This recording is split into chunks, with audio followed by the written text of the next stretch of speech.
আমি বলেছিলাম যে ঢাকা বিশ্ববিদ্যালয় সেখানে যে ডাকসুর ভোট হলো সেই ভোটের ব্যালট পেপার ছাপানো হয়েছে, এটা গণমাধ্যমে একটা নিউজ, তার উপরে আমি এটা বক্তব্য রেখেছি গতকালকে।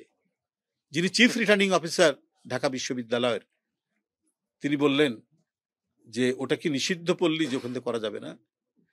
এটা তো ডাকসু, বাংলাদেশের সর্বোচ্চ বিদ্যাপীঠ, এটা তো হোটেল মালিক সমিতির নির্বাচন নয়,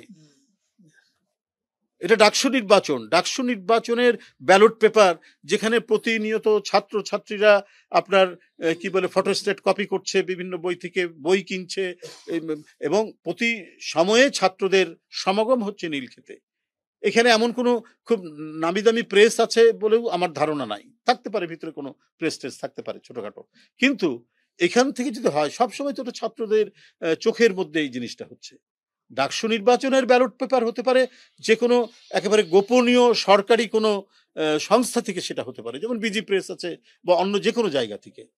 তো আপনার যখন নীলক্ষেতের কথা আসবে তখন তো এটা সন্দেহ জাগবেই যে ডাকসুতে কোনো অনিয়ম হয়েছে কিনা।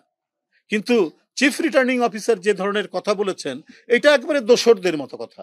আওয়ামী দোসররা যেমন ভাবে কথা বলেন, তিনি সেই কথারই প্রতিধ্বনি করেছেন তার এই বক্তব্যের মধ্যে দিয়ে। এটা একটা রুচিশীল কথা হলো নাকি একটা বিশ্ববিদ্যালয়ের অধ্যাপকের?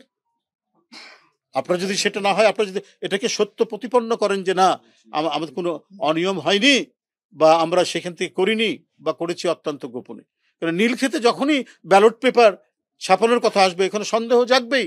এটা হবে আজকে নানা অনিয়মের কথা নানা দিক থেকে আপনার চলে আসছে, তাহলে এটা বলা কি কোনো অন্যায় কিছু হয়েছে? আর এটা তো একটা সবচাইতে বড় শিক্ষা প্রতিষ্ঠান।